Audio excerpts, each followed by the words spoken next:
Olá, me chamo João Pedro Araújo, sou gestor de recursos, faço parte do time de gestão da Six Capital.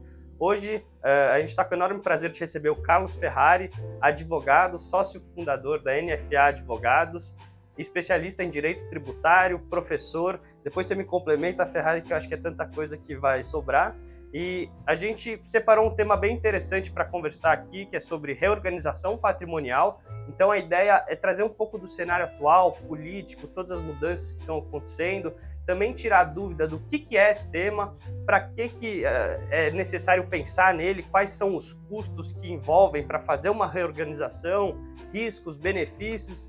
Então a ideia é ter um bate-papo aqui, aproveitar a presença do Carlos, que é um parceiro de longa data aqui do grupo, da Six, da Maís, para se debruçar um pouquinho no tema. Então, primeiro, obrigado, Ferrari, pela participação. Antes de entrar num tema, se você puder me complementar aqui todo com um pouquinho do seu histórico, do NFA, acho que pode ser interessante.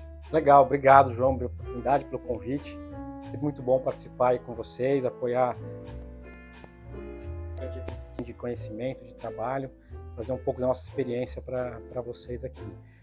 Falando um pouco do NFA Advogados, a gente montou esse escritório, já tem aí uns 12 anos que a gente vai completar, com uma vocação muito clara, né, de unir duas áreas que, essencialmente, até aquele momento, ou até hoje mesmo, na maior parte das vezes, elas são um pouco distantes, que é o direito imobiliário e o direito do mercado de capitais e financeiro. Então, assim, é quase que atrair o recurso financeiro para o tijolo. Essa conversa que passou a ser mais frequente, mais óbvia até, de um tempo para cá, né, de forma mais recente, ela se projeta no direito. A gente vê muito isso, né, de como o mercado imobiliário procura e busca recursos de capital intensivo para desenvolver sua atividade. Isso no mundo empresarial é muito claro.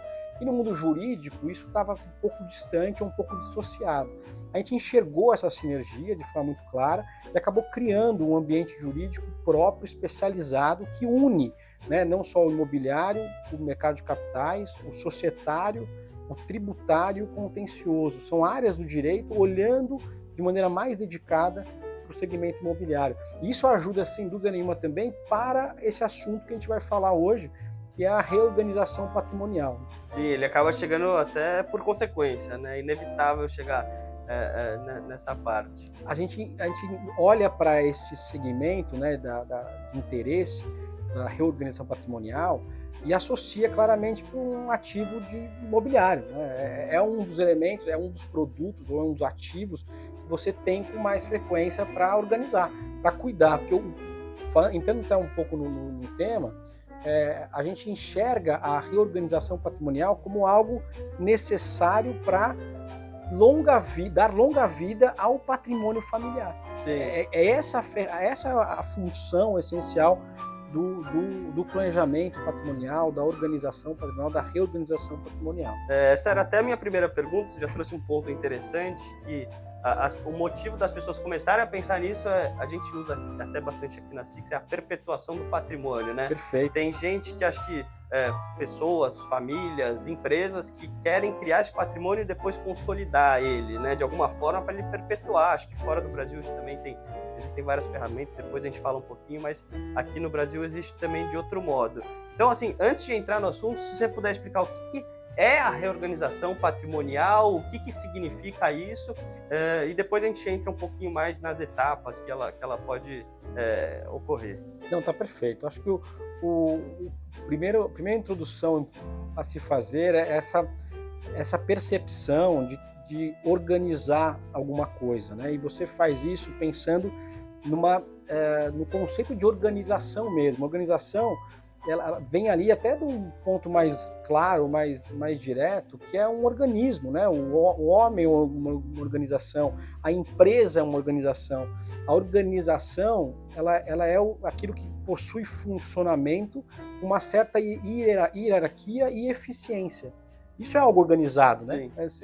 E quando você olha para nossas vidas, para nossa empresa ou para o nosso patrimônio, muitas vezes ele vai criando e vai acontecendo alguma coisa que você não para tá organizado, para ajustar, para deixar aquilo de maneira mais simples até, né? Um dos efeitos da boa organização patrimonial é tornar aquele grupo de ativos, aquele patrimônio criado ao longo de uma vida, algo simples de ser gerido e que possa ser perpetuado, né? A dar longa vida ao projeto de criação de patrimônio.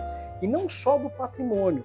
É importante dizer que a organização patrimonial, ela visa dar sucessão ou visa transferir e manter aquilo de maneira perpétua, os valores e os princípios da família, além do próprio patrimônio.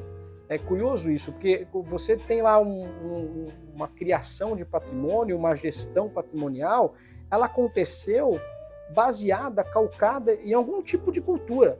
Sim. Igual uma empresa, né? Cada empresa tem o seu jeitão de ser, tem a sua forma de funcionar. A família e a organização patrimonial, familiar, também tem. E aí você cria, com esses mecanismos jurídicos, uma maneira de permitir que isso transcenda, né? Que isso vá além da primeira geração. Esse é o grande mote, né, de uma organização bem feita. E, claro, é natural de quem é proprietário de bens, para quem tem recebeu essa vocação de juntar patrimônio, cuidar desse patrimônio, né? Acho que essa é a função essencial da organização também, você criar métodos e regras para que você faça a gestão sempre boa daquele ativo. E ao falar isso, a gente enxerga quase que naturalmente, será que eu não estou gastando demais com isso? Será que eu não estou sendo cobrado acima daquilo que eu deveria ser cobrado com esse ativo?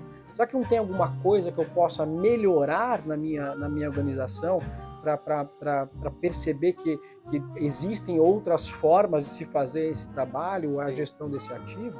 Né? E essa inquietação do ser humano, acho que vem desde a Roma Antiga. O primeiro imposto, quando foi cobrado, já havia um primeiro senhor feudal ou dono de terra pensando como não pagá-lo, né? Então, assim, é natural do ser humano imaginar ou querer criar alguma estrutura para reequilibrar essa força, né, de cobrança natural e de eficiência na hora de manter e pagar os tributos. Então, quando a gente fala da reorganização, acho que, se eu conseguir resumir, aqui a gente pode pensar em 3 pilares, que seria uma simplicidade no patrimônio de forma geral, a organização, talvez uma eficiência tributária, né? Exatamente. Então, esse seria um resumo.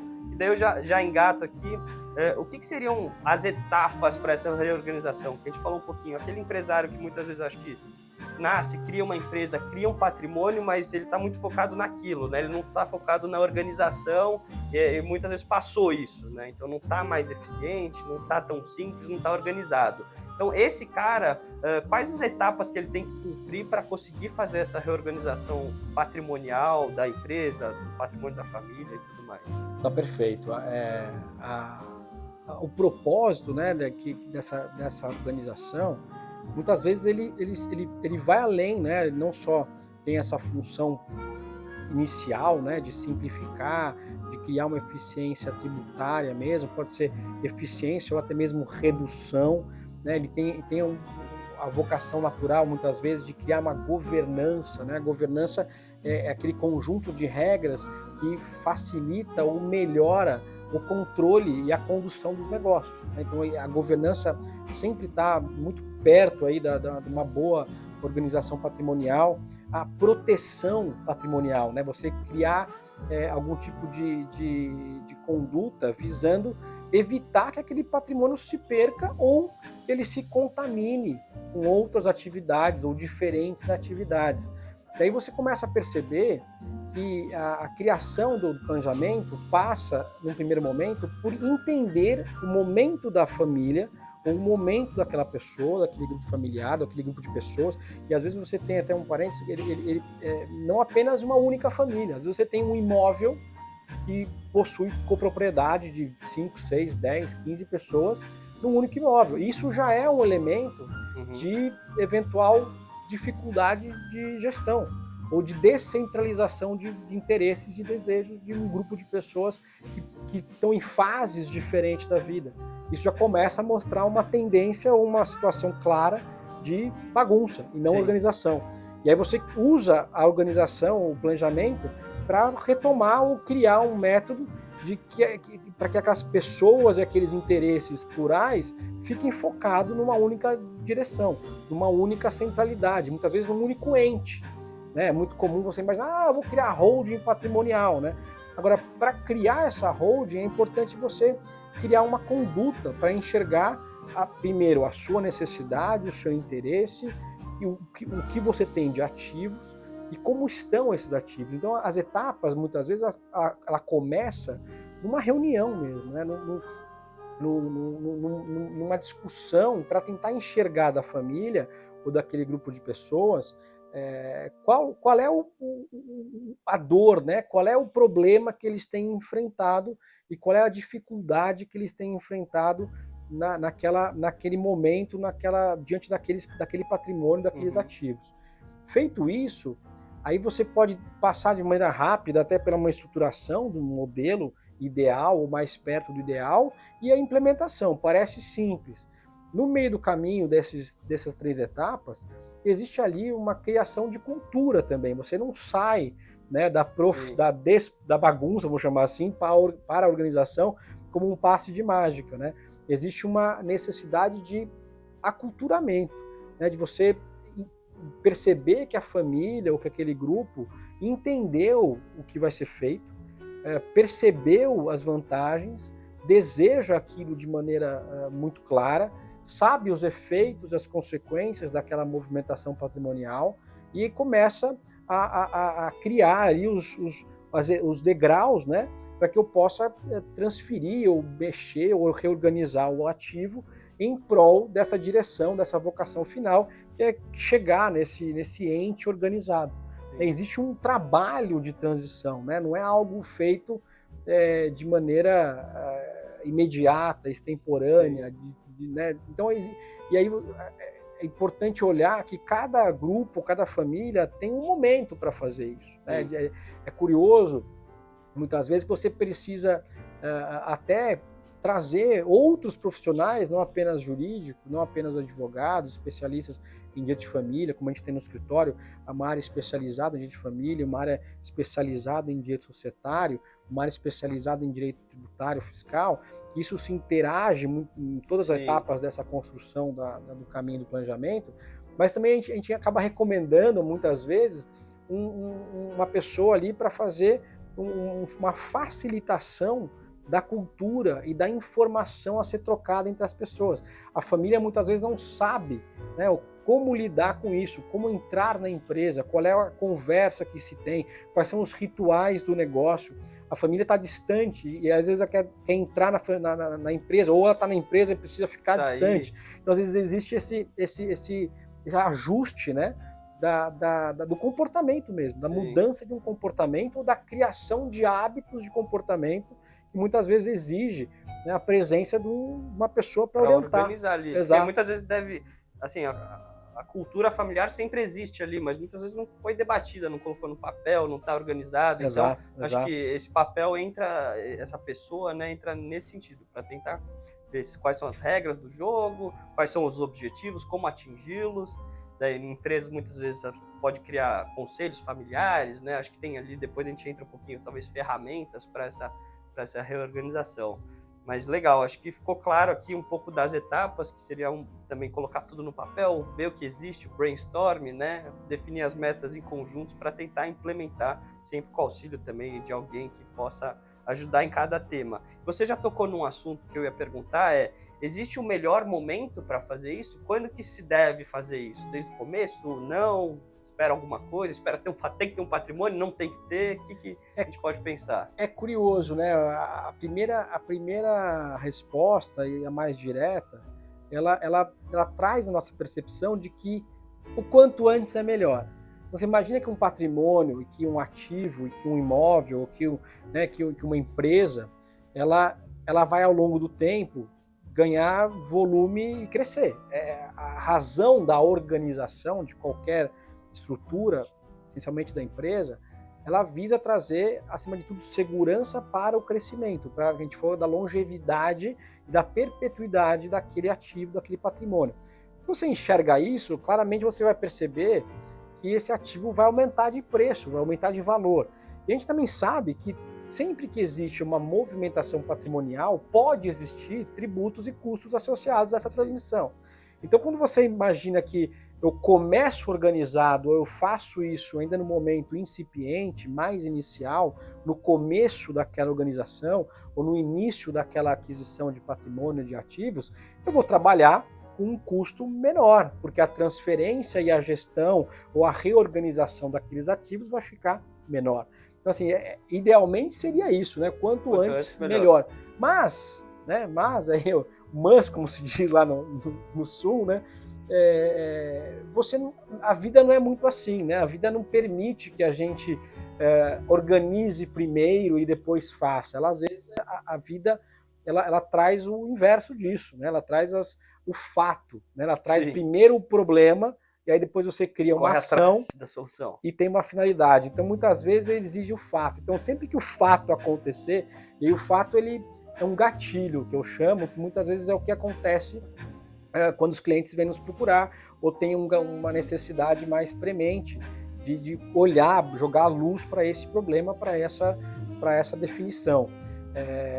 Muitas vezes é a idade, né, das pessoas, é uma necessidade financeira, é uma percepção que um outro colega, um outro amigo fez. Então, tem sempre ali um fato que vai dar esse gerador do gatilho. Saúde. Às vezes o cara...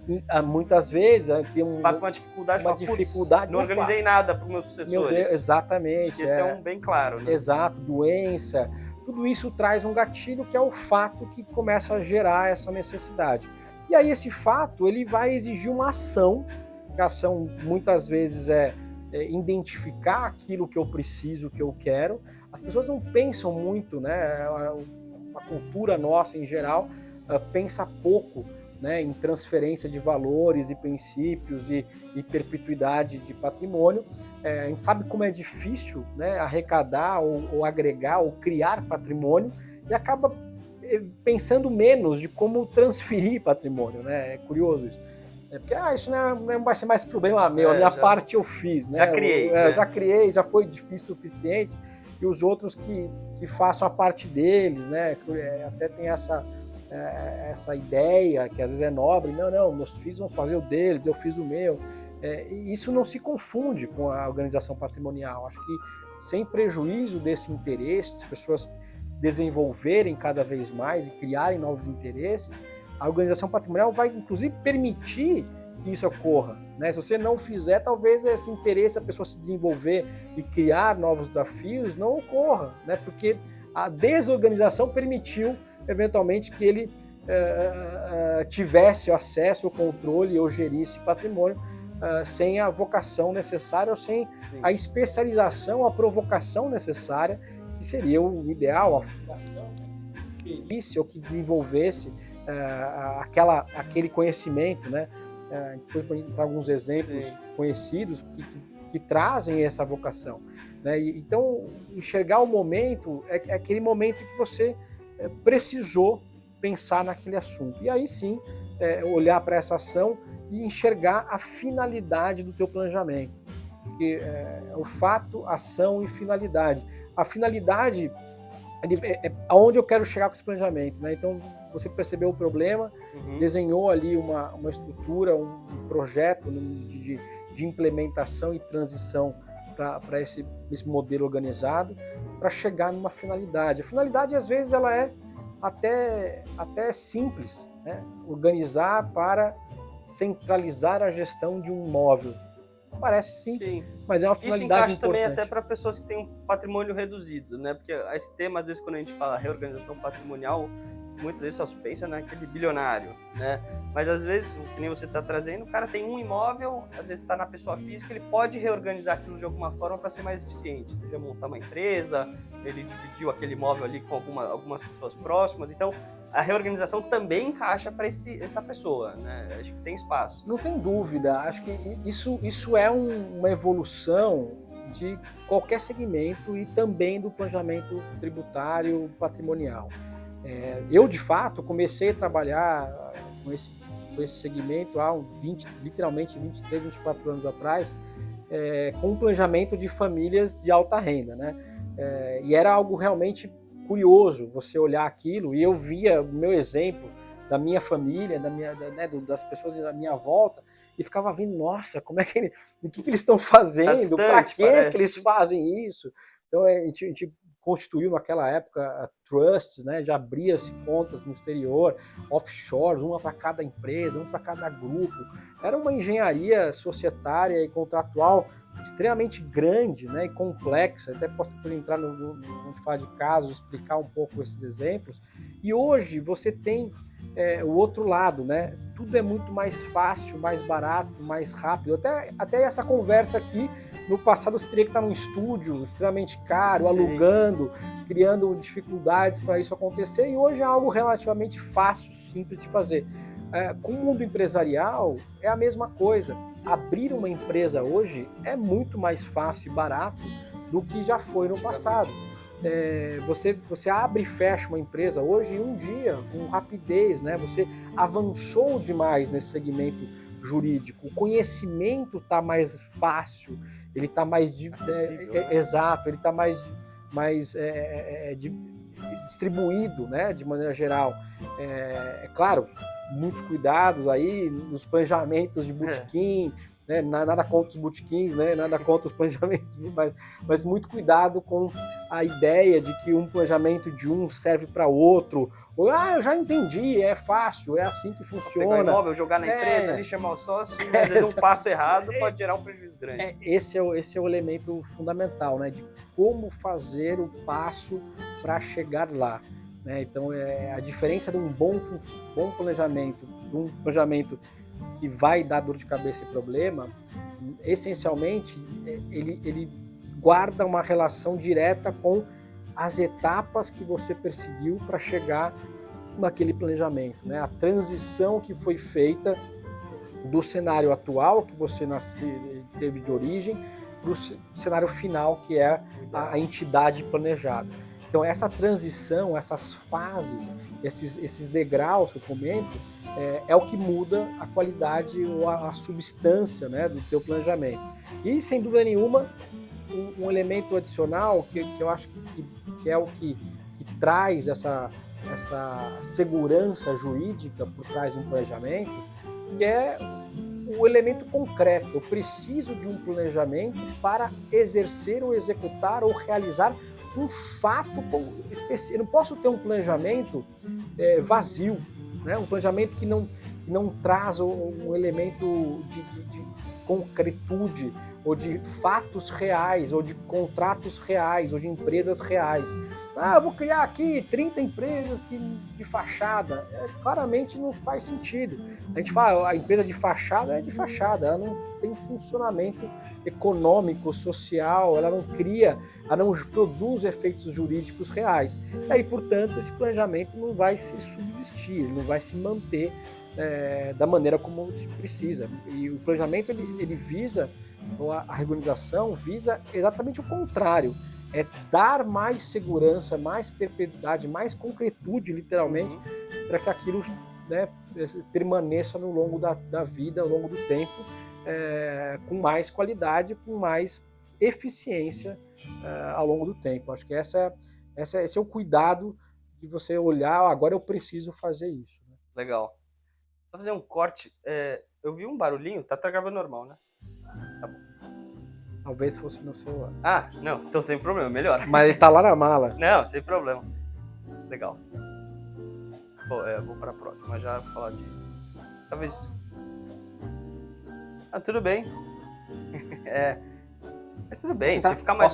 Posso entrar nos casos. Não sei. Não, eu ia falar de custo, talvez caso, ferramentas. Pode falar. Tá bom.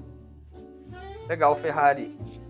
Pegando um pouquinho na prática, né, efetivamente, quando a gente pensa aqui, a gente falou muito de perpetuação do patrimônio, como que fazer isso, quais etapas, mas muita gente pensa em redução de custos, né? Você abordou um pouquinho a questão tributária, que pensa lá, até o caso de primeiro imposto em Roma, mas quais os custos que a gente consegue evitar, reduzir, pensar neles? E qual que é o benefício de fazer isso de uma forma organizada, ao invés de fazer ali porque teve que fazer, né? Porque não se planejou e só teve que fazer uma sucessão, por exemplo. Então, se a gente pudesse passar uma linha geral da questão de custos e reduções que a gente consegue abranger e qual que é o benefício entre fazer antes e depois, seria interessante. Não, tá perfeito. O primeiro imposto de Roma foi chamado tributum, né? Por isso que a gente usa o tributo hoje, né? É curioso isso.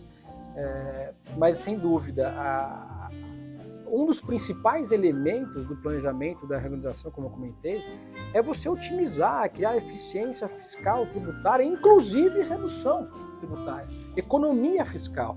Isso não é crime, né? Isso não é um problema em si, né? Se tudo aquilo que você fez com a vocação de centralizar, melhorar, criar governança, proteção, sucessão, eu vejo que a organização patrimonial ela pode olhar para baixo no grupo patrimonial das empresas, enxergar uma série de companhias, ativos diferentes que você quer mexer entre eles e organizá-los, a gente pode entrar no detalhe, e ele pode olhar para cima, ele pode olhar para as pessoas, na sucessão, na transferência das cotas do patrimônio para as pessoas físicas, ou criar, né, ambientes e cadeiras para cada pessoa física, um filho mais novo, um filho mais velho, um filho que tem interesse em atos executivos na empresa, outro não tem.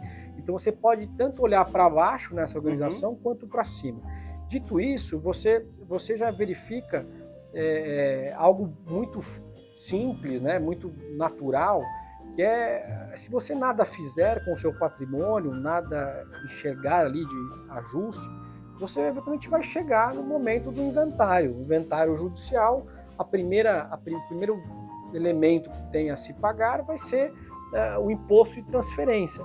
Ah, mas quando eu faço o planejamento eu também não tenho que pagar? Depende, né? Depende. Eu vou pagar quanto? Você vai pagar, em geral, de 2 o ITCMD, né, que é o Imposto de Transferência e doações, causa-morte e doações. Você paga tanto na hora do inventário, esses de 2% a 8%, dependendo do município, do estado que você esteja, né? A alíquota é cobrada em razão do estado em que ocorre ou a doação ou a transferência do inventário, abertura do inventário, né? Em cima daquele patrimônio, do valor daquele patrimônio naquele momento. Então, poxa, se chega para o final, a gente comentou aqui, o patrimônio vai ser maior, o imposto é uma alíquota percentual em cima do patrimônio maior. Bom, então vou antecipar, vou pagar o ITCMD agora. Pô, já seria uma economia, redução. já seria uma redução. Você sabe que algo vai ser feito naquele grupo, naquela empresa, naquele imóvel, e que você vai valorizá-lo. Você tem um terreno que hoje custa 1 milhão, mas você sabe que ele vai virar um prédio ou um galpão que vai valer 10 milhões. Poxa, peraí, então vamos me antecipar aqui, eu vou fazer a doação do terreno para os investimentos acontecerem já dentro de uma estrutura eficiente e organizada. Então, estou economizando a fazer isso. Já existe ali uma base de cálculo menor para o pagamento daquele imposto. Sim. Já um exemplo muito, muito simples. Outro exemplo, no inventário judicial, além do tempo que se leva, você vai pagar custas do inventário e custas até do advogado que vai fazer o inventário, né? E é algo realmente inerente, você não tem como... não, meu advogado é meu amigo, ele vai... Não, mas as custas estão no processo. O juiz é que vai arbitrar os honorários do advogado ali, inerente àquela operação. Valor do patrimônio. Exatamente. Então ele vai pagar 10%. 10% daquele valor, em geral, é isso que vai acontecer. Então, de cara, você pode economizar 10% dos honorários advocatícios, das custas do processo, que vão estar ali sendo calculados com base, de novo, no valor total venal de mercado, né? O valor daquele dia lá na frente do patrimônio total. Sim. Ou seja, mas peraí, mas tem coisa que não precisaria estar lá dentro, né? Às vezes você poderia tirar isso aqui é disponível. Veja que o patrimônio a ser inventariado é o total do seu patrimônio, e o patrimônio disponível é metade do seu patrimônio. Pô, então faz assim, peraí, então vou pagar imposto sobre o total ou só sobre o disponível? Você pode só fazer um parênteses aqui, Ferrari, explicar o que é patrimônio disponível? Perfeito. Então, a gente enxerga na legislação, ao fazer um planejamento patrimonial, você esbarra muito diretamente nesse interesse de sucessão e herança, né? Você traz para dentro desse estudo societário fiscal o direito de família. E aí a gente enxerga a obrigação de direitos dos filhos e da esposa, né? O direito que eu tenho à herança, que é o patrimônio constituído daquela família, e aí você tem algo que chama-se legítima.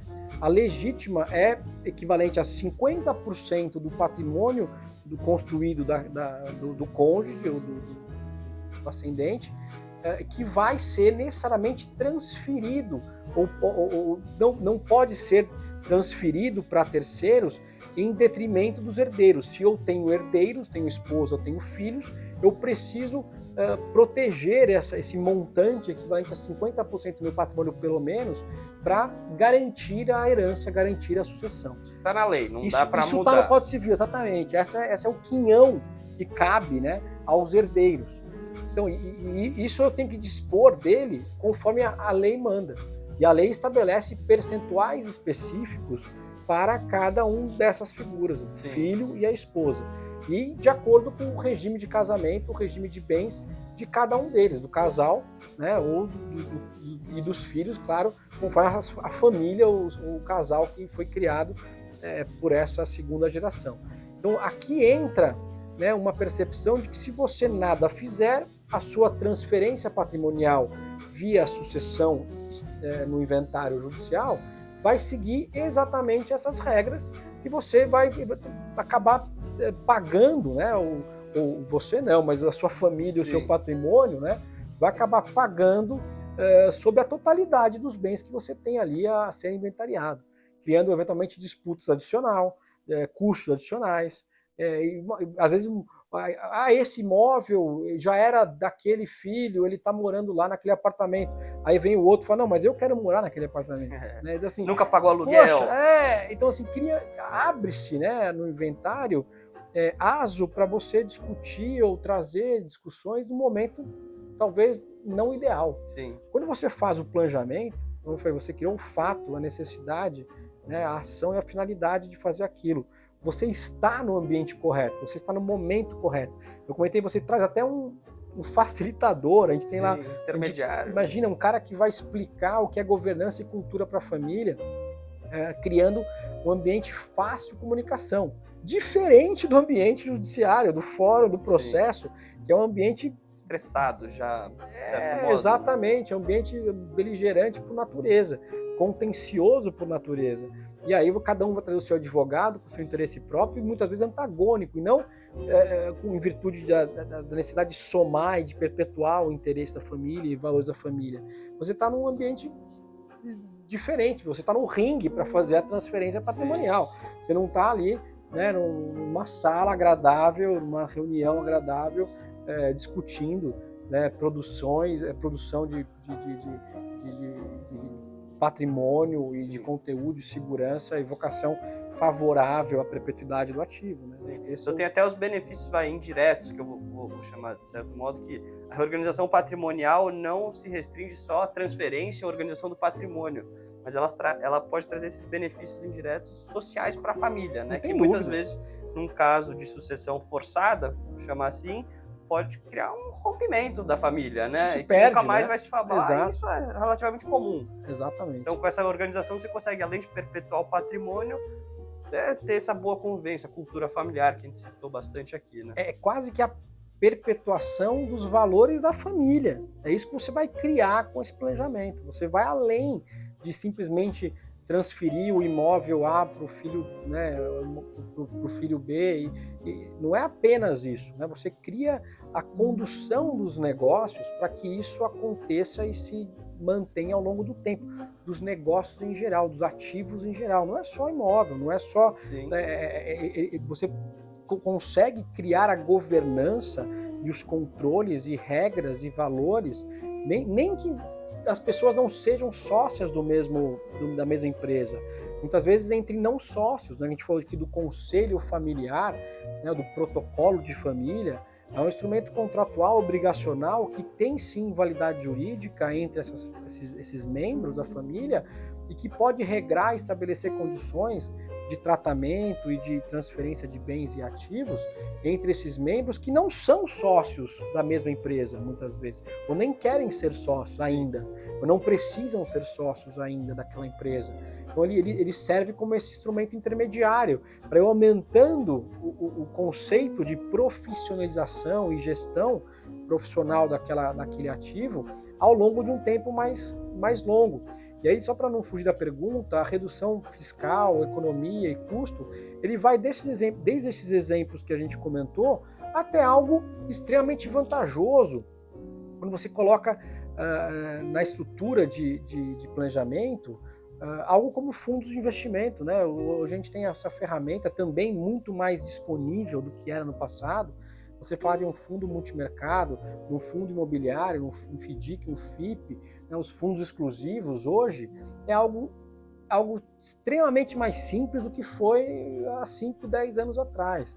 Então é muito mais fácil, e a prestação de serviço hoje para esse tipo de fundo é algo tão complexo quanto contratar um prestador de serviço para administração de um imóvel, né, uma corretora, é algo relativamente fácil.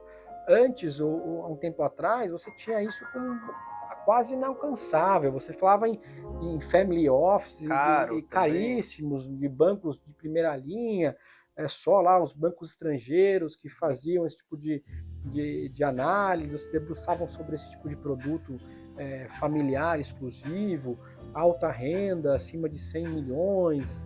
Era algo muito distante. Hoje não, hoje o fundo multimercado, ou até os fundos imobiliários patrimoniais, eles têm ali uma viabilidade econômica bastante menor, bastante reduzida, né? 10, 50 milhões, algo realmente que faz sentido. E nessas estruturas, o imposto a pagar ele pode ser integralmente diferido. Então, está falando de sair de uma tributação que pode beirar a zero. Então, você sai lá de uma tributação vai pagar um montante de custo de 10, 2, 8% para zero. Né? Então, assim, zero ao longo de uma vida. Né? Você enxerga uma vantagem extremamente grande. Ah, mas aí eu estou abusando, vou criar simulação. Não. A gente está falando de coisas legais. Assim, exatamente. Não tem... A gente vive hoje, né, a Constituição Federal estabelece um tratamento muito claro do direito de opção, né, do contribuinte para um sistema mais vantajoso. E o fisco não pode exigir do contribuinte que ele opte pelo sistema mais oneroso. Isso não é a regra é o contrário, né? Então você tem esse direito, sim, desde que, claro, isso seja feito com a vocação daquele elemento real e não simulado. Você precisa, né, exercer aquela função, ou desejar, ou enxergar naquela função empresarial, ou de fundo de investimento, condominial, ou qualquer outra reorganização que se faça, o elemento de funcionamento daquele ente jurídico para aquela finalidade. Então, um fundo imobiliário ele tem como vocação aglutinar a gestão. Ou seja, você tem lá um imóvel que tem 10 pessoas em cima desse imóvel e existe ali, né, hoje estão todos fazendo a mesma coisa, mas naturalmente eles podem decidir diferente, ou podem querer ter desejos diferentes. Poxa, isso é um risco, é um potencial descontrole de gestão patrimonial. Então o fundo imobiliário serve para aglutinar esses interesses e os cotistas vão ficar um pouco mais distantes da gestão daquele ativo? Não. Sim, define o objetivo ali, contrata um gestor, tem um profissional, um cara que é contratado com aquela vocação, com aquela função principal de organizar, de reduzir custos, de incentivar a perpetuidade daquele imóvel, de manter valorização, de conhecer o entorno, de fazer aquilo como se fosse o estado da arte da produção e manutenção imobiliária. Tem. Então é o lugar correto para se fazer isso. Perfeito. Mas se colocar ali dentro, eu não vou pagar PIS, COFINS e RCSL mais, vai ser isento. O rendimento Sim. E a venda. Eu posso fazer isso? Pode. É a vocação daquele ente jurídico, Sim. Fundo de investimento, tem como essa vocação a centralidade e a gestão eficiente. Mas aí eu posso ou não captar recursos? Isso é um elemento adicional. Você vai ou não fazer captação adicional de recursos, emitir novas cotas para trazer terceiros, para fazer negociação no mercado secundário, isso é um elemento adicional do tipo, não é essencial portas, do tipo. né? Exato. Eu não faço isso, o fundo vai ficar essencialmente na família. Perfeitamente. Ele funciona também com essa finalidade. Não há uma limitação de uso de fundos de investimento com exclusividade à captação adicional de recursos. Sim. É claro que ele é eficiente para isso também, mas não é natureza exclusiva dele fazer esse tipo de vocação ou de interesse. Então, assim, você enxerga que no planejamento você pode ter graus relevantes de economia, né? Acho que tem um caminho muito claro. Muita coisa, né? Para explorar. A transferência, né, do ativo, quando a gente fala que o grande mote, é isso que eu chamo a atenção do planejamento patrimonial, ele está nas fases de transferência, né? Como o ativo patrimonial saiu daqui e chegou nesse outro ente organizado. Como que ele saiu da bagunça e chegou na organização? Acho que esse é o grande desafio. E aí você, ao fazer isso, você pode inclusive fazer isso de maneira atabalhoada ou sem enxergar os devidos cuidados que existem em cada um desses passos, ou de maneira muito eficiente e juridicamente correta, onde você pode, na essência, reduzir sobremaneira os custos inerentes a essa transferência de bens e chegar num ente mais eficiente, porque aqui você não só tem o custo de manutenção caro, como o custo de transferência caro, potencialmente no final. Se for organizado. E quando você está no custo eficiente, no modelo eficiente, organizado, você vai conseguir transferir ele eventualmente de uma maneira eficiente e vai manter o custo do ativo e a gestão desse ativo, seja para compra e venda, seja para locação, seja para desenvolvimento, com uma estrutura mais eficiente. Então você vai economizar em dois momentos, não só na transferência desse bem, que pode ser a antecipação, como eu falei, com uma base de cálculo menor, ou pode ser por meio de uma aquisição também. Veja que a transferência de bens ela pode ocorrer essencialmente por meio de doação ou por meio de aquisição, cessão de bens, né? Compra e venda ou doação. Esses dois instrumentos servem como maneira eficiente de transferência, além da incorporação, cisão, fusão, que são elementos societários muito usados no mundo empresarial e que a família às vezes desconhece e não sabe como funciona.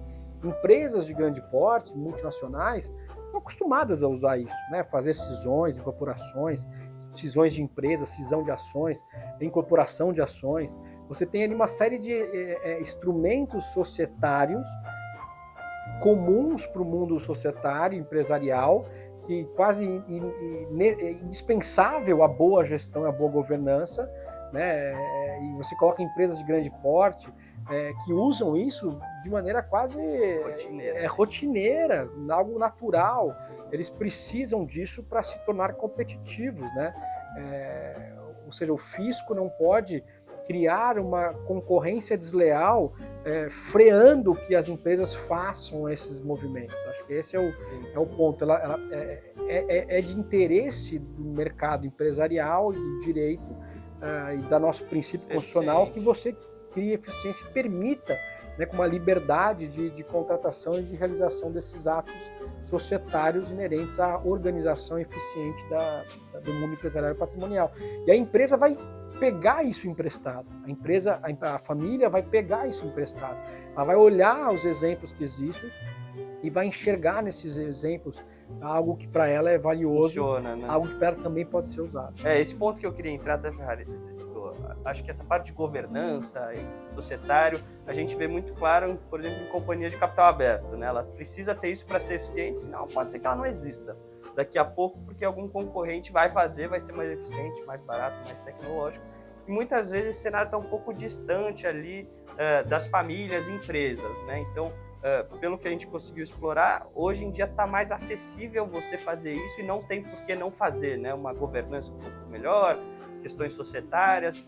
E você citou vários exemplos de como algumas ferramentas que podem ser utilizadas, seja uma doação, seja uma compra e venda, uma cisão, protocolo familiar. Acho que foram alguns exemplos que foram citados de ferramentas que a gente pode utilizar, e eu queria tentar explorar também alguns exemplos práticos dessas ferramentas, assim, quando que é legal fazer uma doação, quando que é legal fazer uma cisão, porque muitas vezes não sei, pode existir aquele patriarca que cria um patrimônio, concentra tudo nele, ele não quer fazer a doação porque ele acha que vai perder o controle, ele acha que não vai, aquilo não vai estar mais na mão dele. Então existem ferramentas para esse cara também, né? Então muitas vezes por desconhecimento ele acaba não fazendo e fica naquela gestão não otimizada que uma reorganização pode trazer. Então, se você puder trazer alguns exemplos práticos dessas ferramentas, onde aplicá-las, acho que pode trazer uma clareza também para as famílias e empresas. Não, tá perfeito. É exatamente esse o cenário que a gente acaba se deparando na maior parte das vezes, onde existe ali a propriedade direta de um imóvel detido na pessoa física. Então você quer um natural, né? Todo mundo compra o primeiro imóvel, compra o seu apartamento. Ninguém monta uma empresa para comprar o apartamento, comprar o imóvel. Você vai lá e compra na pessoa física. Depois apareceu mais um, apareceu uma oportunidade. Isso vai se tornando a rotina, o padrão, né, de conhecimento ou de desejo para aquisição de ativos. Quando você olha essa estrutura de comprar na pessoa física, em algumas atividades produtivas, por exemplo, no agronegócio, pode até ser algo eficiente, né? Muitas vezes deter imóvel ou ativo ou realizar atividade produtiva na pessoa física. Mas, em geral, a pessoa jurídica é algo muito mais eficiente e o fundo de investimento é algo ainda mais eficiente do que as pessoas físicas. Mas aí ele perde, né, na percepção do patriarca, da pessoa física, perde a segurança, porque ele conhece a matrícula, ele vê o nome dele ali, ele é o dono, ele tem muito essa percepção, né, de propriedade patrimonial, né, com o nome dele na matrícula. A gente nasceu, a gente viveu, a gente desenvolveu o nosso conhecimento jurídico, inclusive, em cima de um sistema registral, né, de um sistema de a sua propriedade é sua desde que esteja na matrícula do imóvel, né? Seu nome está ali, ele traz uma segurança jurídica. É muito novo, né, você ter a titularidade de um bem que não esteja ali matriculado, né? Vamos falar, eu tenho lá o Bitcoin, eu tenho, né, a ideia, né, de criar um blockchain, de criar propriedade por meio de instrumentos digitais. E aí fica essa coisa, não, se eu tirar e colocar o meu imóvel numa empresa, ele não vai ser mais meu.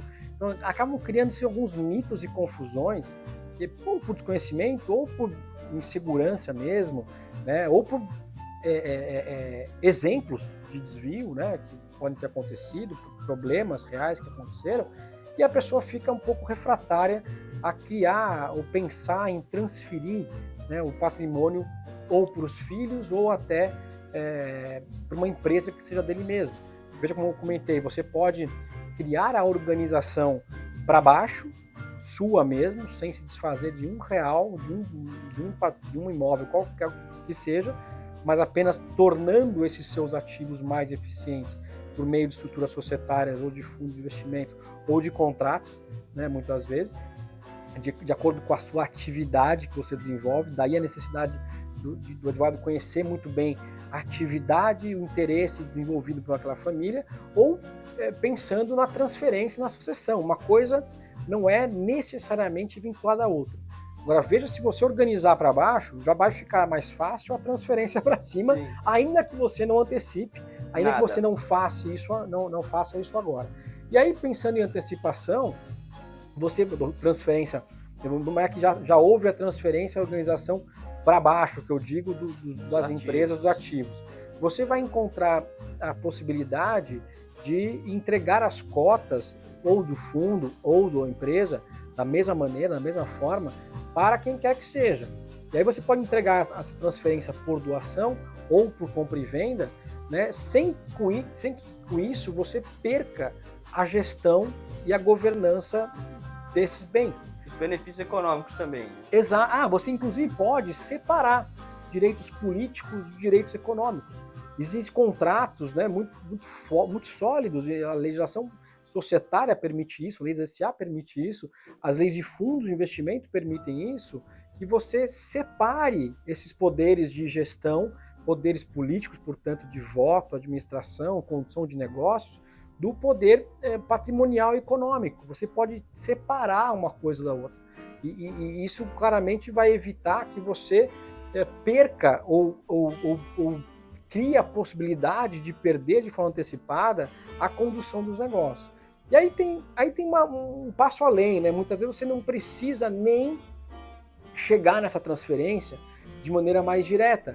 Mas, por exemplo, você sabe que uma sociedade limitada, que hoje antigamente o programa tributário ele ia muito para SA por conta da característica, né, de você ter ali a presença do affectus cetatis, da característica da empresarial, você necessariamente buscava ali uma SA. Hoje a limitada já possui a qualidade tão boa quanto para se fazer esse planejamento patrimonial, e ela permite, por exemplo, que você tenha ali a condução dos negócios com um quórum de 75%. Com esse quórum você faz qualquer alteração na empresa, sozinho, né? Então ele pode claramente dispor de 25% sem que isso cause qualquer risco. Sim. E veja, ele passou 25% da empresa para os filhos ou para a esposa e reteve para ele 75%. Veja que não houve perda de controle em absoluto. Ah, mas eu poderia transferir mais? Pode, você poderia trazer 51% ainda e permanecer em controle. Ah, eu posso transferir ainda mais? Posso transferir 100% se eu quiser, ou 99%, e permanecer com direitos de controle. Você consegue, né, mostrar que existe ali a característica contratual, jurídica, legítima e segura de você se transferindo aos poucos ou, né, em montantes diferentes, sem que isso represente risco de perda da proteção da gestão patrimonial ou da atividade que você exerce naquela companhia ou naquele imóvel. E isso dá para o proprietário, né, para a família, o contrário senso, ou seja, o poder de regrar como ele vai fazer a manutenção do controle do dia a dia da atividade empresarial ou daquela renda imobiliária, com regras claras, né, com regras precisas que vão essencialmente se perpetuar. Quando você deixa isso na mão dele, né, do proprietário apenas, a regra está na cabeça dele enquanto ele estiver disposto a pensar e agir com aquelas regras, né? Se isso vir a faltar ou vir que é uma dificuldade, veja que essas regras vão se perder, elas não vão mais estar ali, né? A pessoa física ela tem limite, né? Ela tem limite de duração. E isso, portanto, exige, né, esse ambiente mais adequado para que os negócios fiquem a longo prazo, né? Perpetuem a longo prazo. Essa é uma das ferramentas principais, né? O acordo de sócios, o contrato social, o protocolo familiar, né? O contrato de usufruto, né? Esse é outro instrumento que se usa muito, né? Você antecipar a doação de cotas e seja da empresa ou do fundo para a família, para os herdeiros, se reservando o usufruto. Ah, mas eles vão tirar de mim o usufruto? Não vão. Né? Você cria proteções muito claras para que isso não aconteça, para que isso não possa ser usado contra o usufrutuário. Né? Existe uma briga no proprietário vai vender. Você pode, inclusive, estabelecer encargos, restrições, cláusulas e regras de inalienabilidade ou incomunicabilidade do patrimônio com terceiros. Você começa... Juridicamente isso é forte, não Exato, é quebrado no meio do caminho. Não, isso avançou muito, né? A jurisprudência já é mais consolidada nessas ferramentas, já se sabe como elas se comportam no judiciário, já se tem ali elementos muito, muito claros de proteção que são realmente fortes e que passam por gerações. Né? A gente já tem, como eu comentei, né, no começo eu estava tratando, a gente precisava ir para o exterior, né, fazer esse tipo de planejamento mais rígido de longo prazo. Né? Você precisava transferir seus ativos para uma empresa estrangeira, offshore, e essa empresa estrangeira passava a entregar o seu controle para um banco, uma instituição financeira, que vai construir um trust, que é uma conta, né, de fiduciária, para fazer a gestão de acordo com as regras contratuais, e essas regras são extremamente rígidas. Esse é o suprassumo, né, do planejamento tributário, patrimonial, inclusive que permitiu ou permite, né, a gente enxergar hoje empresas que sucedem gerações, com mais de 100 anos ou 50 anos. Com a mesma regra, a mesma organização. Exatamente. Inclusive fazendo um passo além, entregando a empresa ou os ativos para uma fundação. É muito famoso, a Fundação Melinda Gates, a fundação, né, enfim, de vários empresários que entregam o seu patrimônio para a fundação fazer a gestão daquele bem, daquele patrimônio. É uma empresa muito conhecida que fez isso, ou fez muito bem isso, desenvolveu isso muito bem, é a Rolex, né? A Rolex é uma empresa sem fins lucrativos. Você pensa, qual é o lucro da Rolex? Não, é zero, ela não teve lucro nenhum. Todo o patrimônio, a geração de capital, ela foi transferindo de uma geração para outra. E curioso que ela foi criada e concebida por um filho adotado, né? Então, o primeiro criador dessa regra, né, foi um filho que acabou entrando na família de uma forma menos direta, né, ou uma forma contratual, né, desejada. Então, ele veio, criou aquela empresa, criou aquele negócio e resolveu estabelecer uma fundação para perpetuar aquele negócio. Isso há 40, 50 anos atrás. Então, isso está lá até hoje, é uma fundação, uma empresa suíça sem fins lucrativos, cujo objeto dela, cuja vocação dela é financiar a produção de conhecimento relojoeiro, de faculdades que ensinam pessoas a produzir relógio, a cuidar de relógio, a incentivar o mecanismo, o desenvolvimento de técnicas da relojoaria. Legal. Então, assim, isso está ali carimbado na essência daquela atividade. E ela vai necessariamente cuidar, né, da família, dos primos, dos netos, dos sobrinhos. Essa é a função dela. Ela não sairá daquela família, né? Ela tem essa vocação. Sim. E ele está lá, não dá para imaginar que deu errado. Então, assim, todo mundo precisa fazer. Não, aquilo era a vocação dele, aquilo foi o que ele mais desejou naquele momento e fez com excelência. E aí ele viu que aquilo precisava ser mantido e perpetuado, né? Acho que E ali estão os valores, todos criados há 60 anos, 70 anos atrás, né? Então, trazendo para o Brasil essa ponta, eu já quero chegar também na offshore, mas hoje no Brasil a legislação local não permite a gente fazer, por exemplo, trusts, né? A gente montar uma empresa local que vai ter a regra definida que vai se perpetuar, né? Tá certo isso? Eu tô falando correto? Não dá para fazer isso no Brasil, tem que ir para fora. E eu já encaixo no segundo ponto que a gente mencionou de offshore, e quando se fala de offshore, normalmente tem muita gente que liga com lavagem de dinheiro, coisa errada, coisa que não é legalizada, mas não, como você mesmo falou, é uma ferramenta utilizada para otimização, para sucessão, esse tipo de coisa. Então, já vê, no Brasil não dá para fazer, por isso que as pessoas vão para fora. E como que é esse contexto? Acho que tem um pouco de cada, né? No Brasil, a gente, aí é um pouco mais na base, né? O fideicomisso, que é transferir algo do pai para o neto, né? Então, transferir acima de uma geração, foi extinto no Código Civil de 2016. A gente tinha essa figura do fideicomisso, do fideicomitente, fideicomissário. Você entrega um bem para que a outra pessoa passe para aquele neto e você transfere isso, né, por gerações, pulando, né, gerações e tal. Isso foi extinto, a natureza dessa estrutura acabou sendo transferida para o nosso modelo de sucessão existente hoje. Você precisa fazer a sucessão para os herdeiros subsequentes. Então, o pai passa para o filho e o filho vai passar para o neto, né? Então, existe essa obrigação jurídica. Agora, isso lá fora não é assim, né? Você tem lá uma regra um pouco mais livre de sucessão, inclusive um pouco mais avançada de instrumentos contratuais e financeiros para esse tipo de ativo, esse tipo de empresa até, né?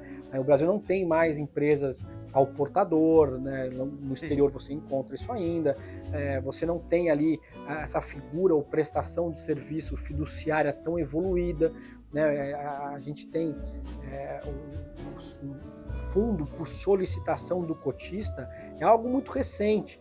A gente criou o fundo de investimento baseado numa estrutura de captação de recursos e gestão condominial. E agora, questão de 2, 3 anos atrás, a gente vem evoluindo nessa gestão para criar fundos ou permitir a criação de fundos por solicitação. Ou seja, eu que sou um cotista, quero assumir responsabilidades em cima desse meu ativo, não quero que você que administra assuma, então eu consigo retirar a responsabilidade do prestador de serviço e assumir a responsabilidade para o cotista para que ele faça a gestão por meio de fundo de investimento. Veja como isso é disruptivo. Sim, o fundo no Brasil é algo... Não, o cotista não tem nenhuma responsabilidade, quem tem responsabilidade é apenas não somente o administrador. Esse é o conceito que a gente criou no Brasil na criação lá da figura de fundo de investimento. A lei vem trazendo, né, o Código Civil foi alterado, trazendo uma ferramenta um pouco mais evoluída, permitindo, né, que você faça disposição de responsabilidade para o cotista, por exemplo, né, e alterando, né, as regras de responsabilidade para a administração.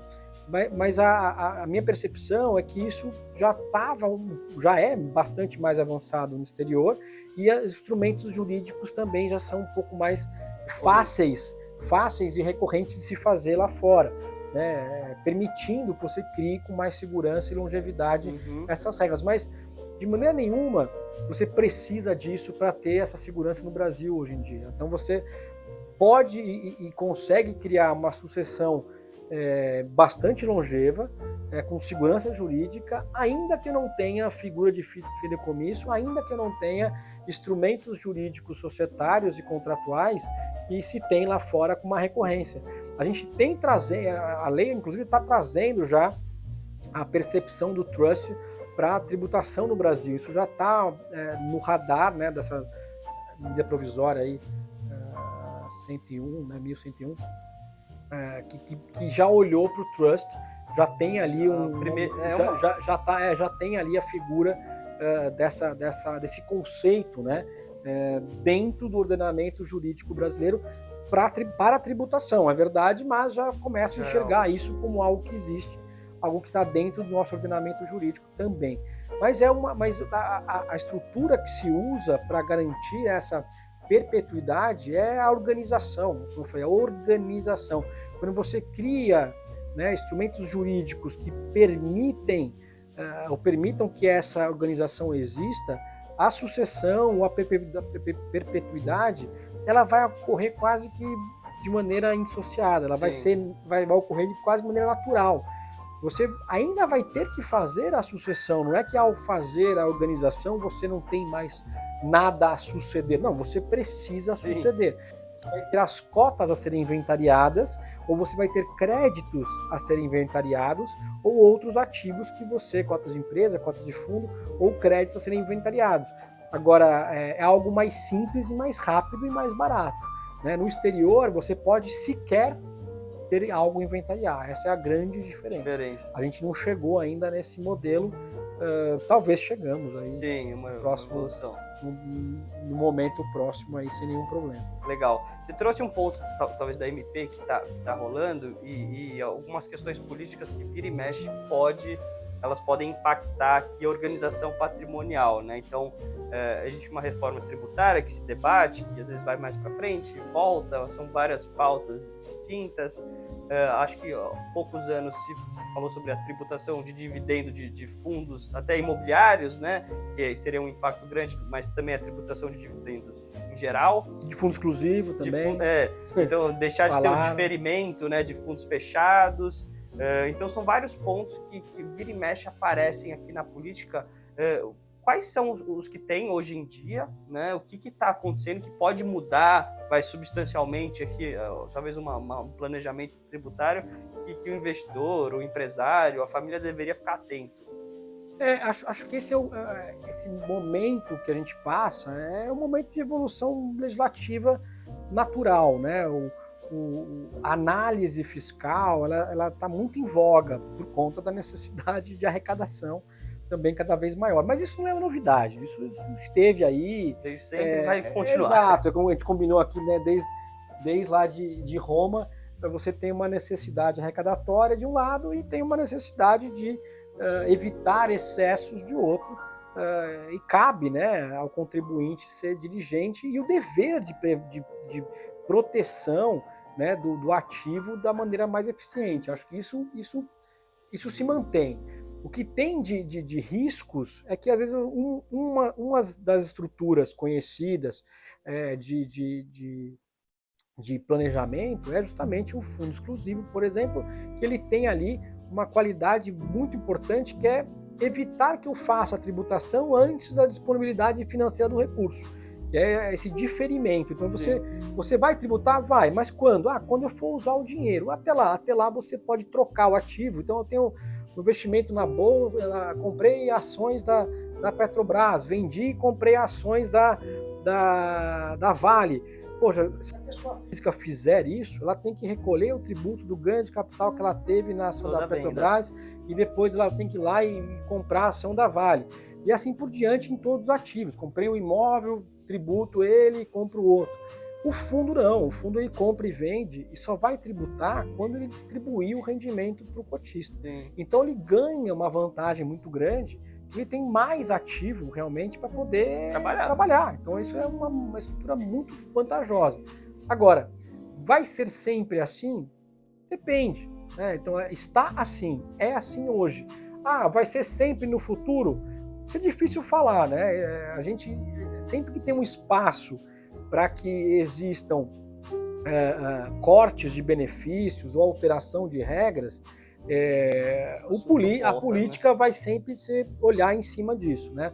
A gente fala que um planejamento tributário, um planejamento fiscal com soma zero não vai resultar, para o governo não vai resultar em vantagem nenhuma. E ele quer sempre, ele diz que vai ser soma zero, mas não será. Então, hoje o que tende a acontecer é o corte de regimes especiais tributários, que a gente chama. O Brasil é campeão, talvez, em regimes privilegiados, né? Ele gosta, a gente nasceu por privilégio, né? Acho que o grande privilégio histórico é venham morar no Brasil. O Brasil não tinha ninguém aqui, né? Chegaram os portugueses, olhou, poxa, não tem ninguém aqui, temos que trazer gente. Como é que você faz? É um privilégio, né? Ou você joga, o cara obriga ele tá lá, ou cria incentivo para ele estar lá. Então o cara que não tinha nada fora do Brasil acabou de ganhar um pedaço de terra para você. Então assim, o Brasil nasceu à base de incentivos, e esses incentivos se perpetuaram. Criaram sempre essa ideia de que o Estado precisa me dar alguma vantagem para eu fazer aquilo que eu tenho que fazer.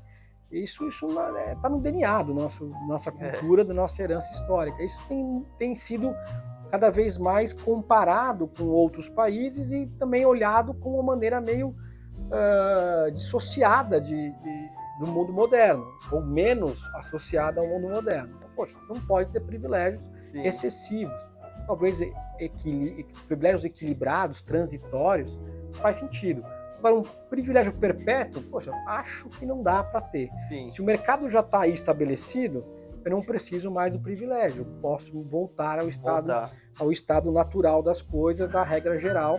E é um pouco isso que o governo diz querer fazer por meio das reformas que estão por aí por vir.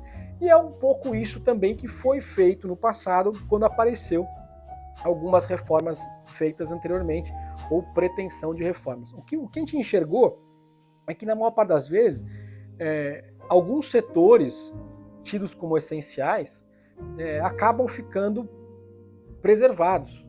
Essenciais por quê? Ou porque eles são fundamentais à geração do PIB, né? Então contribuem sobremaneira mais 10% do PIB, então gera uma vantagem para a economia, e ao mexer nesse segmento você vai diretamente impactar a redução do PIB, se você impactar o custo de produção daquele segmento.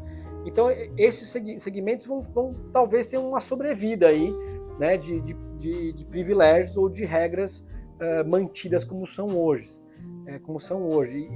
E o setor imobiliário é um desses segmentos. Então, tanto nessa proposta, que ainda está lá ainda em discussão, a base de uma futura legislação, eles estão excepcionando, por exemplo, as patrimoniais imobiliárias, as empresas do setor imobiliário, tudo isso permanece, né, com a estrutura jurídica e tributária como se conhece.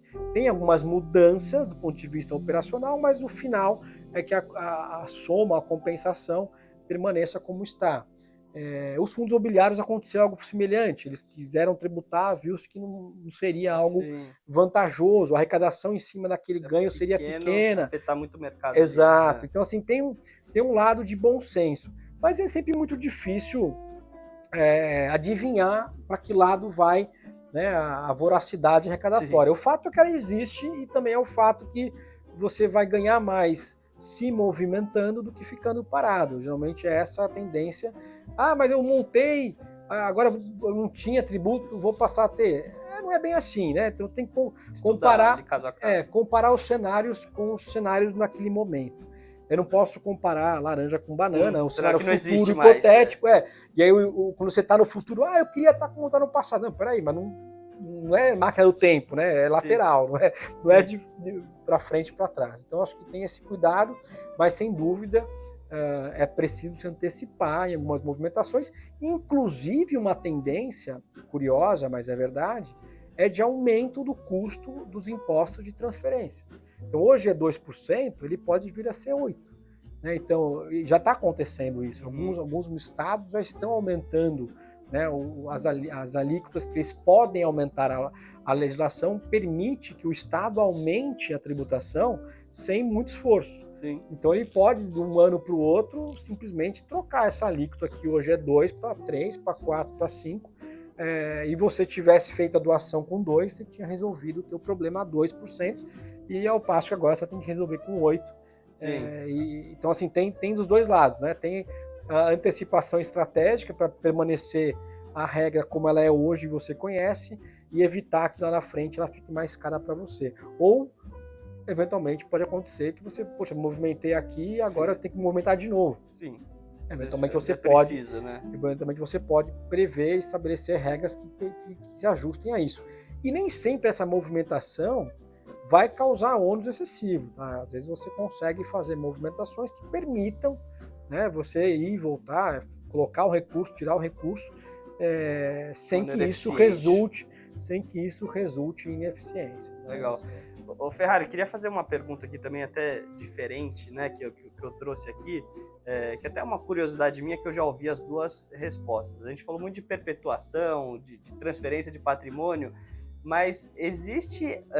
Você falou também de herdeiros legítimos, né? Que eles devem, assim, no mínimo 50% do patrimônio vai passar para o sucessor, ali, para o cônjuge, enfim. Exato. Mas dá para deserdar um sucessor, assim? Já deve ter aquele pai que brigou com o filho e falou, vou te deserdar, você não vai ter nada do meu patrimônio. Eu já ouvi gente falando que pode, gente que não pode, por causa que tem a lei, que tem os herdeiros legítimos. Como que funciona isso? Dá para deserdar alguém? Dá, existe previsão expressa, né, no Código Civil, exatamente com esse conceito do pai deserdar o filho, né, ou a filha, e do filho, né, deserdar também os pais. Né? Existe o inverso. Né? O filho também ele pode transferir por herança ao ascendente o seu patrimônio. Né? Então, tanto o ascendente para o descendente, quanto o descendente para o ascendente podem entrar com ação judicial e criar elementos de prova para o efeito de deserdar aquela pessoa, né? E aqui eu vou fazer um parênteses que a especialista de família é a minha sócia Eliana Azar, e ela é a sumidade, né, de família, eu só sou estagiário aqui falando, de tanto que a gente conversa e trabalha juntos, né? Já há mais de 10 anos. Então eu aprendi por osmose, eu falo para ela que esse tema é dela, ela vai ter muito mais colorido, muito mais exemplo. Já está convidada para vir aqui bater um papo com a gente. E um dos problemas que é mais fácil explicar é quando você pratica, né, um crime contra o pai ou o filho contra o filho. Né, o pai contra o filho ou o filho contra o pai. Isso é um ato, né, criminoso, um ato injúria, né, inclusive não precisa ser um crime de agressão direta, homicídio ou o que seja, mas ele pode injuriar o pai, né, xingar o pai, criar alguma desavença direta com o pai. Isso já é né, a injúria já é um elemento para deserdar.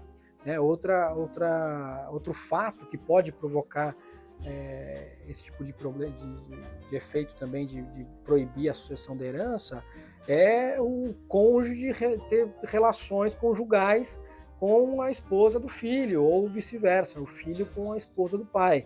Então, esse tipo de relação conjugal ilegal é também um motivo para que você deserde a pessoa, né? Então, tem ali no código algumas previsões expressas de elementos que podem caracterizar a pessoa de deserdar a outra, né, na família, e acontece, né? A gente tem casos famosos aí, né, assassinatos praticados de pai e tal, não quero, né, polemizar, mas existem, infelizmente tem ali alguns casos e de fato aí a pessoa fica afastada da herança. Sim, né? mas assim, por livre e espontânea vontade, só porque não gostei. acha feio, ele não quer. De maneira nenhuma. Isso ele não consegue. É um ato extremo, difícil e não frequente. Acho que tem que se dizer isso. Exige o afastamento da herança, né? Exige um elemento fundamental que é o ato praticado pela pessoa antes que motivou, né, o afastamento dessa herança. Né? O deserdar não é de foro subjetivo. Eu preciso caracterizar, provar que existiu aquele problema, aquela injúria, aquele crime, aquela relação conjugal ilícita para poder deserdar o filho ou o pai. Mesmo, exato. Não é algo simples e trivial, assim, tem que ter uma motivação. Não, exato. Agora, na parte que supera a legítima, é um ativo disponível e eu posso transferir para quem você quiser. E criar, né, enfim, a disponibilidade como bem entender. Se o cara tiver um amante, ele pode botar parte desse 50% para amante e o resto para os herdeiros legais. Nada impede. Nada impede. Inclusive os direitos da amante, esse é um tema, também a Eliana pode trazer muito mais colorido, mas é algo que avançou muito, né? O Brasil, a gente tem uma legislação de percepção, de risco, né? De pacto antinupcial, de contratos de namoro, de uma série de instrumentos jurídicos para evitar justamente que o patrimônio se comunique com pessoas que não se havia intenção de que isso fosse comunicado. Né? E às vezes isso aparece mais adiante na família. Sim. E tem lá, claro, com todo o direito, né, no filho fora do casamento, isso dá a ele o mesmo direito do filho no casamento. Né?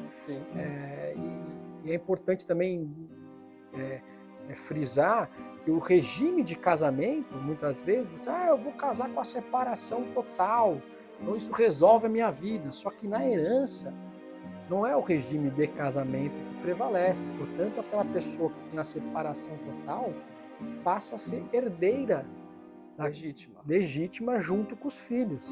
Então perceba que em vida ela está separada do patrimônio. Meu pai casou com a menininha lá e está tudo certo.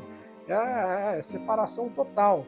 Poxa, mas depois que ele vem a faltar, aquela pessoa que está separada do patrimônio passa a ingressar no patrimônio com o mesmo quinhão dos herdeiros necessários. Sim. Que estão naquela herança. O limite ali é só para casamento, se eu não me engano, acima de 70 anos, não é?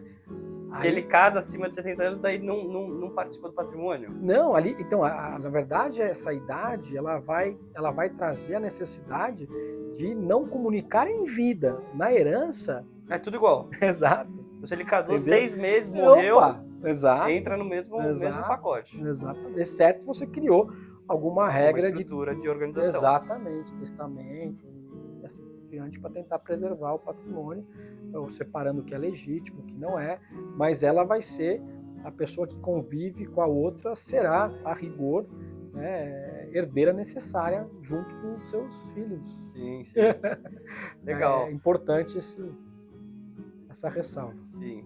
Cara, já acho que tomei muito do seu tempo aqui, a gente conseguiu estender, passar por vários pontos de reorganização, até nem falei no começo, mas Ferrari já fez mais de 100 fundos imobiliários, instrumentos de crédito mais de 600, instrumentos de CRI, né, focado aqui em imobiliário.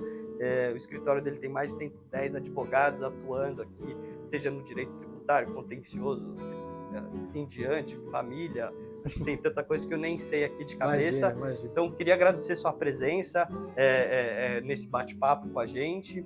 Eu falo para todo mundo que puder assistir. Se tiver alguma dúvida, também a gente está à disposição da SIX. Posso conversar com o Ferrari, para ele responder eventuais perguntas. E coloco a gente à disposição aqui, Ferrari. Se quiser fazer algum comentário final, fica à vontade. Imagina, é sempre um grande prazer aí contribuir com vocês. Muito legal estar aqui. Obrigado pelo convite. Agradeço de coração aí a oportunidade. E deixar aqui um recado que acho que é o grande mote do planejamento patrimonial, familiar, são não só entender e conhecer aonde você quer chegar, como as etapas, né? Então, as fases que você precisa perseguir para chegar até lá com qualidade e segurança. Legal. Obrigado, Ferrari, novamente. Obrigado a todo mundo. E qualquer coisa, estamos à disposição. Até mais.